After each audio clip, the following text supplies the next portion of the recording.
बिस्मिल्लाहिर्रहमानिर्रहीम। अस्सलाम वालेकुम। आज हम तैयार कर रहे हैं ज़र्दा, जिसके लिए सबसे पहले एक पतीले में मैं डाल रही हूँ आधा कप घी का। जी हाँ, कोई भी स्वीट डिश आप तैयार कर रहे हैं तो उसके लिए आप घी का इस्तेमाल कीजिए।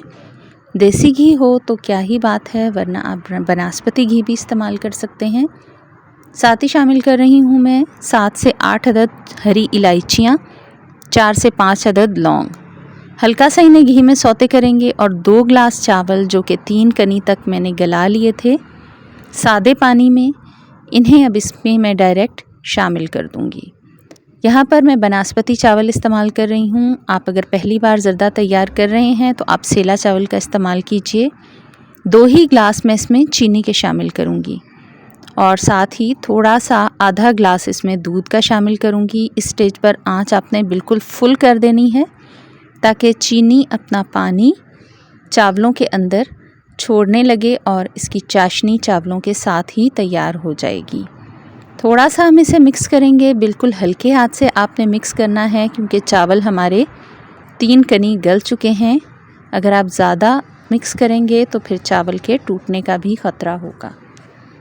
सेला चावल का ज़र्दा बहुत ही अच्छा बनता है और अगर बच्चियां भी इसे तैयार कर रही हैं तो सेला चावल के साथ चावल टूटने का ख़तरा बिल्कुल भी नहीं रहता और आपका ज़र्दा बिल्कुल परफेक्ट बनेगा। बस आपने चावल को पहले थोड़ी देर भिगो कर रखना है, 3 से 4 घंटे। बनास्पति चावल आप बस आधे घंटे के लिए भिगोइए और उसके बाद उसे 3 कनी उबाल लीजिए। अब हम यहाँ पर शामिल करेंगे इसमें ज़र्दा रंग। 3 कोनों पर पतीले के आपने थोड़ा थोड़ा सा चंद कतरे ज़र्दा रंग के डाल देने हैं, तीनों कलर्स। और इसके बाद हम शामिल करेंगे इसमें केवड़ा एसेंस।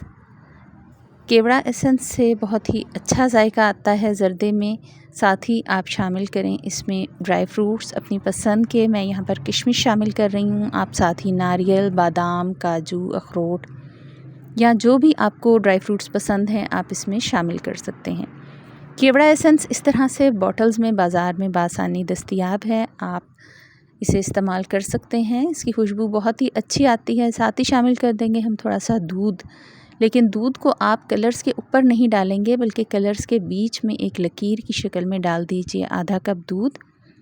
अब हम इसे दम लगा देंगे। दम आपने पहले थोड़ी देर के लिए आंच फुल कर देनी है। ढक्कन के किनारों से जब आपको भाप निकलती महसूस हो तो आप आंच हल्की कर देंगे। 10 से 15 मिनट दम लगाने के बाद आप इसे 10 से 15 मिनट के लिए छोड़ देंगे।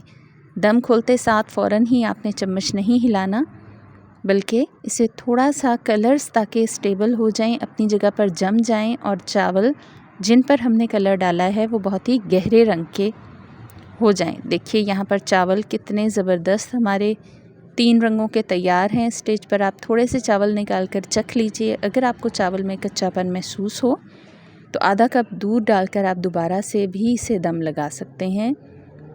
बिल्कुल परफेक्ट ज़र्दा हमारा बनेगा इंशाअल्लाह।